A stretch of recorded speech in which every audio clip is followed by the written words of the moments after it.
നമസ്കാരം. ഞാൻ doctor Shoufeesh P M, consultant medical oncologist, Almas hospital, Kottakkal. ഫെബ്രുവരി 4 വേൾഡ് ക്യാൻസർ ഡേ ആണ്. യുണൈറ്റഡ് ബൈ യുണീക്ക് എന്നുള്ളതാണ് ഈ വർഷത്തെ ക്യാൻസർ ദിനത്തിൻ്റെ തീം. എന്താണ് യുണൈറ്റഡ് ബൈ യുണീക്ക്? ഇത് സൂചിപ്പിക്കുന്നത് ഓരോ ക്യാൻസർ രോഗിയുടെയും ജീവിതം വ്യത്യസ്തമാണ്.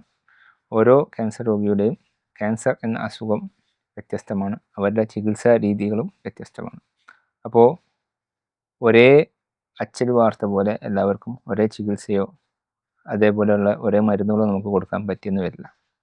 അപ്പോൾ ഓരോ രോഗിയുടെ ഭൗതിക സാഹചര്യത്തിനനുസരിച്ച്, രോഗത്തിൻ്റെ തീവ്രത അനുസരിച്ച്, രോഗത്തിൻ്റെ സ്റ്റേജിനനുസരിച്ചിട്ട് ഒരു പേഴ്സണലൈസ്ഡ് ആയിട്ടുള്ള ഒരു ട്രീറ്റ്മെൻറ്റ് നമുക്ക് ഇന്നത്തെ കാലഘട്ടത്തിൽ കൊടുക്കാൻ പറ്റും.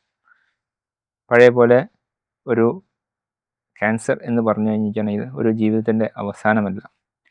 ഇപ്പോൾ നമ്മുടെ ജീവിതശൈലി രോഗങ്ങളായ ഷുഗർ, പ്രഷർ പോലെ തന്നെ നമുക്ക് ചികിത്സിച്ച് കൺട്രോൾ ചെയ്യാൻ പറ്റുന്ന ഒരു അസുഖം തന്നെയാണ് ക്യാൻസർ എന്നുള്ളത്.